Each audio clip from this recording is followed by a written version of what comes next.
Alhamdulillah, alhamdulillahilladzi an'amana bi ni'matil iman wal islam wal ihsan wal afiyah wal ma'rifah. Asyhadu an la ilaha illallah wahdah la syarika lah. Asyhadu anna Muhammadan abduhu wa rasuluh alladzi la nabiyya ba'dah. Allahumma salli ala habibina syafi'ina Muhammadin wa ala alihi wa sahbihi ajma'in, amma ba'd. Ayyuhal ikhwan rahimakumullah, ittaqullaha haqqa tuqatih wa la tamutunna illa wa antum muslimun. Faqala ta'ala fi kitabihil karim, a'udzu billahi minasy syaithanir rajim. Bismillahirrahmanirrahim. Wa'iddu lahum mastata'tum min quwwah wa min ribatil khail turhibuna bihi aduwallah wa aduwakum wa akharina min dunihim la ta'lamunahum Allahu ya'lamuhum wa ma tunfiqu min syai'in fi sabilillah yuwaffa ilaikum wa antum la tuzlamun. Shadaqallahul azim. Hadirin jemaah sidang Jumat yang dirahmati Allah, mari sama-sama kita jaga, kita tingkatkan, kita perjuangkan terus keimanan, ketakwaan kita sampai akhir penghidupan, karena yang dinilai Allah dari diri kita adalah hanya keimanan, ketakwaan, kecintaan dan ketaatan kita kepada Allah Subhanahu wa taala. Segala sesuatu yang tidak dihubungkan dengan keimanan, ketakwaan, ketaatan, maka dia akan menjadi sesuatu yang hina dalam pandangan Allah. Baik dia mulia dalam pandangan manusia seperti jabatan, pangkat, harta, wanita, keluarga dan seterusnya. Ma'asyiral muslimin, tema khutbah singkat kita pada kesempatan ini adalah bagaimana Nabi sallallahu alaihi wasallam membangun kota Madinah, membangun sebuah peradaban yang tinggi, menciptakan sebuah negara yang kuat iman umatnya, ekonominya makmur, berkeadilan, bahkan militernya pun ditakuti oleh dunia. Nabi Muhammad diutus untuk kita contoh, termasuk dalam hal bernegara, membangun sebuah negara. Nabi Muhammad telah membuktikan kebenaran agama Islam, dan Allah telah memberikan kita kenyataan berdasarkan sejarah yang ada, dan sampai hari ini pun kita bisa melihat bukti-bukti nyata bahwa Nabi Muhammad itu benar-benar ada, agar dijadikan sebagai uswah teladan bagi seluruh umat manusia. Ma'asyiral muslimin, jemaah sidang Jumat yang dirahmati Allah, bagaimana cara Nabi membangun kota Madinah? Sebelum Nabi SAW hijrah ke Madinah membangun kota ini, Nabi sudah membina iman sahabat 13 tahun. Jadi kita memahami pondasi dari kehidupan berbangsa, terutama beragama, berbangsa, bernegara, ini adalah keimanan. 13 tahun dibentuk keimanan ini. Tidak ada ayat perintah sholat 5 waktu, tidak ada ayat tentang puasa, zakat, haji, umroh, tidak ada ayat tentang waris, tapi digembleng terus keimanan, keyakinan kepada Allah. Dan setelah itu Nabi Muhammad diperintahkan hijrah. Apa yang pertama kali dibangun Nabi? Nabi SAW membangun masjid. Masjid yang dibangun Nabi di masyarakat muslimin tidak hanya sebagai pusat ibadah, tapi juga pusat militer, komando, menyelesaikan banyak masalah sosial. Bahkan Nabi menjadikan Masjid Nabawi itu sebagai pusat penampungan fakir miskin yang waktu itu dikenal dengan Ahlus Suffah. Dalam riwayat disebut pertama kali Nabi hijrah ke Madinah ada sekitar 400 orang yang mereka itu hijrah ke Madinah, harta kekayaannya tinggal di Mekah, diusir keluarganya. Bahkan ada yang tidak punya sarung untuk sholat. Bagaimana kehidupan mereka? Mereka hidup di teras-teras masjid, mereka tidur di masjid, dan Nabi siapkan makanan mereka. Mereka tidak punya apa-apa, dan mereka makan dari Nabi, penghasilan Nabi dari sedekah-sedekah sahabat. Ini yang dikenal dengan al-suffah. Kerja mereka ikut majelis taklim, diberdayakan, termasuk mengambil air untuk orang sholat 5 waktu. Nah, ma'asyiral muslimin, ahli suffah pertama kali hadir itu sekitar 400 orang. Dan ketika Nabi tidak lama meninggal, jumlah mereka sudah tinggal 70 orang saja, kata Abu Hurairah. Mereka ini dibina Nabi. Apabila mereka dapat kerja, mereka pergi. Apabila mereka mendapat usaha pekerjaan baru, mereka nikah, maka mereka keluar dari masjid, tidak lagi tinggal di masjid. Ternyata ma'asyiral muslimin yang dirahmati Allah Subhanahu wa taala, kalau dalam bahasa undang-undang kita fakir miskin dan anak-anak terlantar dipelihara, ditanggung negara, Nabi sudah lakukan itu jauh-jauh hari. Kenapa fakir miskin ini diinapkan di masjid, dibina rohaninya? Kalau orang-orang fakir miskin yang benar-benar tidak punya, pengangguran, dibiarkan di luar, mereka akan menjadi piktor, muncul pikiran kotor, mencuri, merampok, narkoba dan seterusnya. Maka orang-orang fakir miskin ini memang harus didekatkan ke agama. Sampai dia betul-betul nanti mendapat kerja, baru dia keluar dari masjid. Ini luar biasa bagaimana ilmu kenabian menyelesaikan masalah sosial. Masyarul muslimin, setelah membangun masjid, apa yang dilakukan Nabi? Nabi ternyata membangun pusat pasar, pusat ekonomi. Ini termasuk juga yang dilupakan umat Islam. Pusat pasar, pasar Madinah, ekonominya itu dikuasai pertama kali oleh orang Yahudi. Namanya pasar Bani Qainuqa. Sebagian ahli sejarah mengatakan, Yahudi ini, pasar ini sudah ada sejak zaman Nabi Musa. Dan mereka menguasai ekonomi Madinah. Lalu Nabi mendirikan pusat pasar Baqi al-Khail. Didirikan Nabi pusat pasar dan Nabi punya strategi. Ya. Bagaimana strategi Nabi membuka pasar? Beliau membuat lapak-lapak pasar ini, dan lapak-lapak ini milik negara, tidak dimiliki personil. Siapa yang pertama kali datang ke pasar itu, maka dia bisa memilih lapak yang dia suka. Apakah di depan, di tengah, di tempat laris, terserah. Maka Nabi motivasi, bakiru, berpagi-pagilah kalian mencari nafkah. Ay as-sabah, ya, pitola berrezeki, mencari rezeki. Fa innal ghadab barakah wa najah. Karena di subuh hari, di pagi hari itu banyak berkah dan kesuksesan. Jadi habis sholat subuh berjemaah, habis zikir, mereka langsung pergi ke pasar. Kalau balik ke rumah tidur lagi jam 9 baru bangun, kemudian ke pasar gak ada berkah. Orang sudah ramai, dia dapat tempat yang di pojok-pojok, tempat sepi. Jadi pusat pasar ini mirip seperti masjid. Siapa yang pertama datang boleh milih, sab, mau di depan, di belakang, di tengah, terserah. Ini uniknya Nabi, bagaimana ilmu kenabian. Dan pusat pasar ini tidak ada pajak, tidak ada sewa, tidak ada retribusi, tidak ada pengutipan. Sehingga harga-harga bisa ditekan murah. Nabi didik sahabat cara berdagang, dididik moral, teknik berdagang, etika ekonomi Islam. Dididik Nabi, kalau kalian berdagang, benimbang, lebihkan timbangannya supaya pembeli menjadi senang. Itu salah satu strategi Nabi.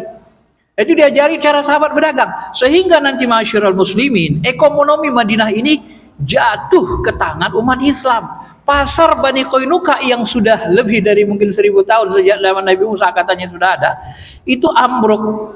Kenapa? Di pasar ini banyak penipuan. Di pasar ini banyak riba yang dikembangkan Yahudi. Di pasar ini juga banyak kejaliman. Perempuan-perempuan wanita muslim sering dilecehkan, ditarik-tarik jilbabnya, dibuka auratnya orang Yahudi. Sehingga nanti pada akhirnya pasar Bani Qainuqa ini roboh. Akhirnya umat Islam yang menguasai pasar, bangkitlah ekonomi. Muncullah konglomerat muslim. Abdurrahman bin Auf, Said bin Jubair, Utsman bin Affan meningkat. Nah, yang seperti ini kalau kita mau berkaca kepada Nabi, ya katanya kita mau ngikut sunnah, ini termasuk sunnah besar. Apakah ekonomi kita dikuasai umat Islam? Madinah itu ekonominya dikuasai umat Islam. Tapi kita di Indonesia walaupun 85%, tapi kita tidak menguasai ekonomi. Kenapa? Karena kita tidak menguasai pasar. Maka Nabi mengatakan, walaupun sebagian mengatakan hadis ini ada lemahnya, tapi secara realnya hadis ini benar secara kenyataan. Alaikum bitijarah fa inna fiha tis'atu asyar rizq. Hendaklah kalian berdagang, hendaklah kalian menguasai pasar. Sebab di pasar itu, dunia perdagangan itu ada 90% ekonomi. 90% rezeki itu di pasar. Coba perhatikan diri kita. Peci kita beli di pasar. Jubah kita beli di pasar, sarung beli di pasar, baju beli di pasar, sepatu, sandal, kaos kaki beli di pasar. Jadi wajar kalau dikatakan Nabi 90% rezeki ekonomi itu di pasar. Maka Nabi sangat perhatian dengan ekonomi. Ini kita ngaku muslim, tapi kita dalam ekonomi selalu lalai. Coba perhatikan di sebelah kita ini pusat pasar ini siapa yang menguasai? Siapa yang miliki? Kok bisa-bisanya orang non-Islam yang punya? Kok bisanya pasar properti, pasar buah, pasar ikan, kok bisa-bisanya yang memilikinya kebanyakan orang-orang non-Islam? Ini kan aneh cara beragama kita nih. Kenapa kita tidak mencontoh Nabi? Kita kira Nabi itu tidak mementingkan ekonomi. Nah, maka Nabi membuat kebijakan sehingga ekonomi Madinah itu bangkit. Yang ketiga, ma'asyiral muslimin yang dirahmati Allah, apalagi yang diperhatikan Nabi memperkuat pertahanan militer. Ketika ayat yang saya bacakan tadi turun, wa'iddu lahum mastata'tum min quwwah, siapkanlah kekuatan yang kamu punya. Sahabat bertanya, ya Rasulullah, apa yang dimaksud dengan kuah? Al-quwah huna rimayah. Kekuatan di sini adalah memanah, pacuan kuda. Karena waktu itu masa perang dibutuhkan kemampuan membunuh jarak jauh dengan panah, kemampuan pacuan kuda. Maka Nabi memerintahkan sejak awal, ajari anak-anak kalian, alimu auladakum birrimayah wassibaha. Ajari anak kalian pacuan kuda, ajari anak kalian memanah dari kecil, ajari. Nabi motivasi. Bahkan Nabi dalam hadis sahih mengatakan 3 hal yang tidak dianggap sia-sia, ya.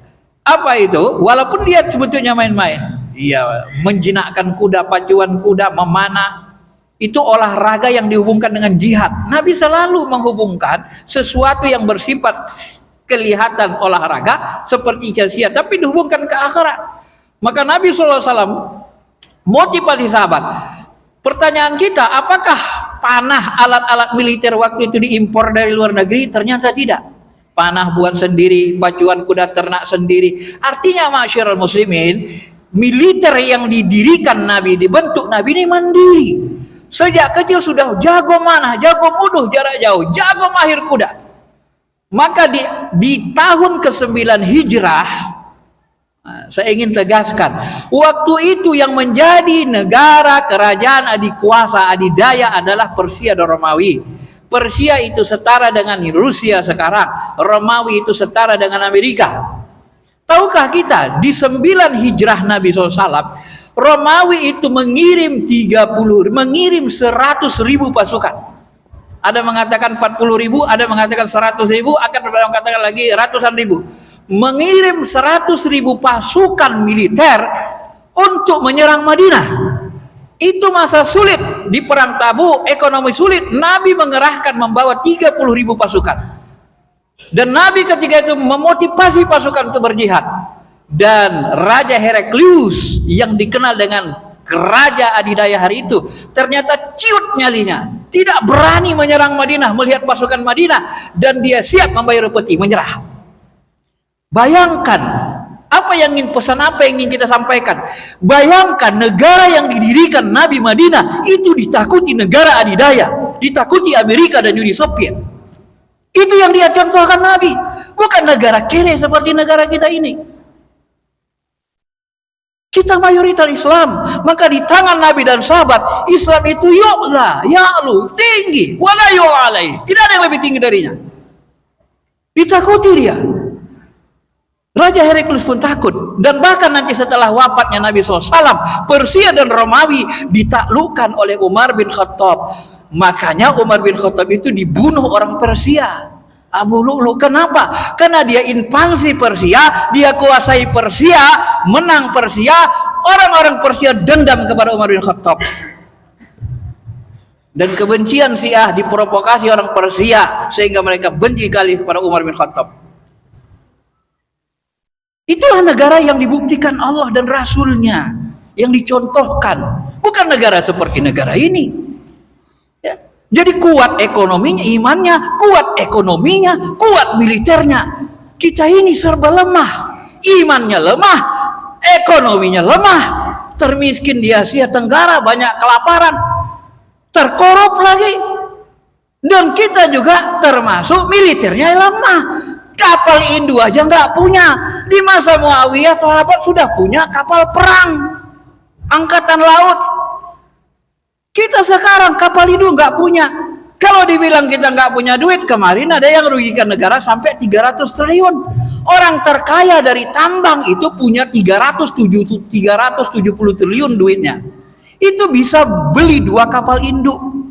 Hanya menghasilkan dari tambang. Ma'asyiral muslimin. Jadi negara ini sebenarnya salah kelola. Negara ini salah urus. Karena yang mengurusnya banyak yang tidak becus. Sehingga kita mundur. Maka ketika Palestina diinjak-injak Yahudi, diinjak-injak Tel Aviv, apa yang bisa kita lakukan? Menonton. Tahukah kita jumlah orang Tel Aviv cuma 9 juta? Orang Jakarta itu 11 juta. Lebih banyak penduduk Jakarta daripada orang Yahudi di Tel Aviv. Tapi apa yang bisa kita lakukan? Gak ada. Saudi bermewah megah, tapi gak punya kekuatan, memble. Gak bisa nekan supaya damai. Hanya bisa menonton. Apalagi Jordania, apalagi Mesir, semakin lemah. Inilah negara-negara Islam yang kita contohkan kepada dunia. Maka jangan heran kalau Barat, kalau dunia tidak melirik Islam. Kalau mereka melihat dari kacamata banyak hal, mereka tidak tertarik kepada Islam. Kenapa? Di tangan kita Islam itu menjadi lemah terkebelakang. Itulah yang dikatakan Muhammad Abduh. Sapartu ila biladil ghurub para'aitu islaman walam ajid muslim. Wa sapartu ila biladil syuruq para'aitu musliman ala ajidtu islaman. Aku jalan-jalan ke negeri barat, kulihat barat itu hebat sekali mengamalkan Islam. Teratur hidupnya, malu kita masyarakat muslimin. Kalau kita jalan ke luar negeri, Singapura saja kita jalan sudah malu. Negara-negara Asia yang mayoritas, Singapura, Filipina, sekarang sudah dikuasai orang non-Islam, mayoritas. Dan kita tidak tahu apakah Indonesia dan Medan ini akan menyusul. Wallahualam. Tapi nyatanya Singapura yang dulu dikuasai orang Islam, Melayu, sekarang dikuasai non-Islam. Filipina juga sama. Dulu di sana banyak negara-negara kuat, kerajaan-kerajaan kuat. Tapi sekarang sudah tidak lagi dikuasai oleh umat Islam. Nah, ma'asyiral muslimin yang dirahmati Allah. Dan yang terakhir, apa yang dilakukan Nabi SAW? Yang kelima adalah beliau mempersaudarakan umat Islam.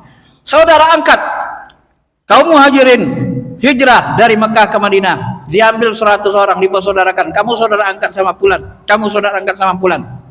Supaya saling tolong menolong, kedekatan kuat, persaudaraan kuat, tidak ada istilah ini pendatang, tidak ada lagi.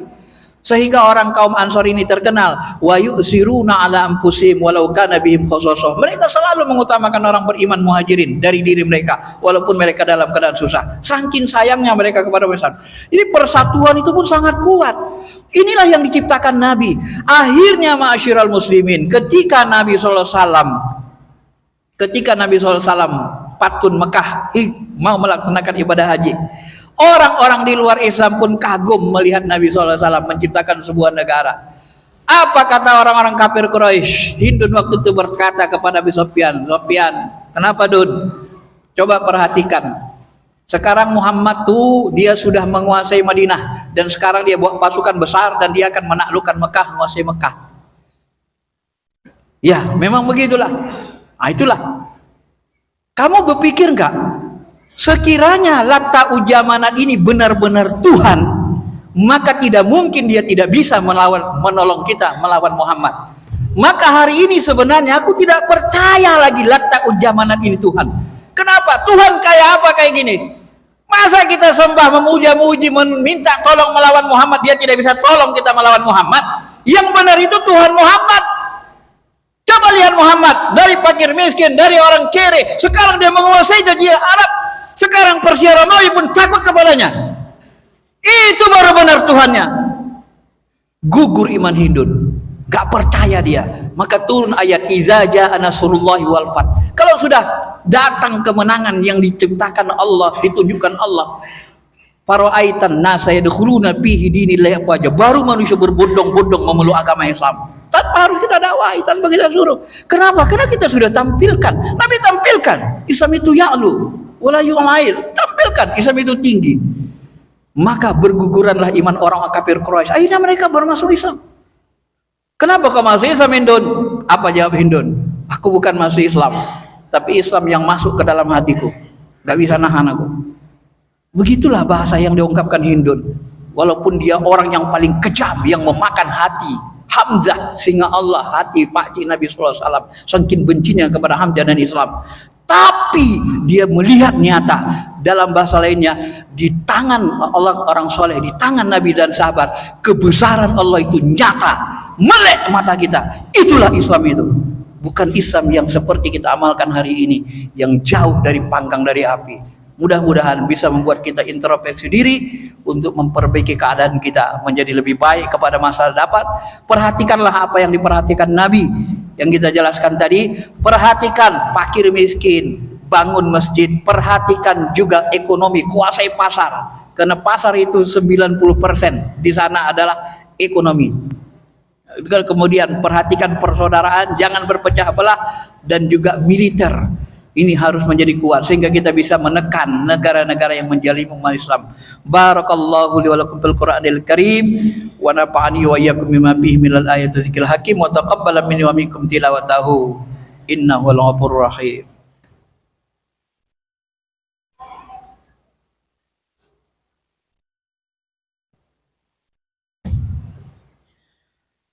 Alhamdulillah hamdan na'imin, asyhadu an la ilaha illallah rabbuna rabbul arsyil azim, wa asyhadu anna muhammadar rasulullah sayyidina sayyidil mursalin. Allahumma salli ala habibina syafi'ina Muhammadin wa ala alihi wa sahbihi ajma'in. Amma ba' ayyuhal ikhwan rahimakumullah, ittaqullaha haqqa tuqatih wa la tamutunna illa wa antum muslimun.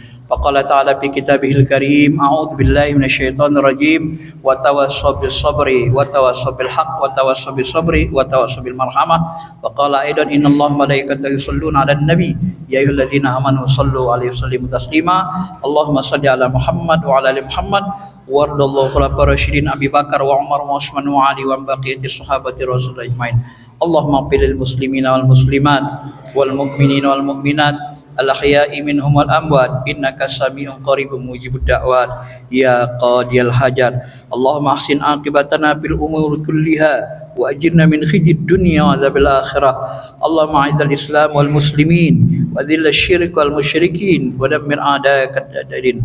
Allahumma ansur ikhwanana al muslimin al mujahidin fi Palestin wa fi Yaman wa fi Lebanon wa fi Syria wa fi sa'iri biladil alamin ammah khususan wa fi Indonesia ya Rahman ya Rabbal Alamin. Allahumma ansurhum asran aziza wa anzilhum malaikatul muqarrabin al-qawil matin ya aziz ya hakim birahmatika ya rahman rahimin. Allahumma inna nas'aluka imaman adila wa imanan kamila wa yaqinan sadiqa wa qalban khashi'a wa amalan maqbula wa zawjatan salihah wa waladan salih wa rizqan wasi'an katsiran halalan tayyiban mubaraka min ghairi tabi wala musyaqqatin wala nasabin innaka ala kulli syai'in qadir. Rabbana atina fid dunya hasanah fil akhirati hasanah wa qina adzabannar walhamdulillah. Ibadallah innallaha ya'muru bil adli wal ihsan wa ita'idzil qurba wa yanhal 'anil fahsya'i wal munkari wal baghi ya'dzukum la'allakum tadhakkarun fadhkurullaha yadhkurkum washkuru ala ni'amihi yazikum wa la dzikrullahi akbar. Aqimish shalah.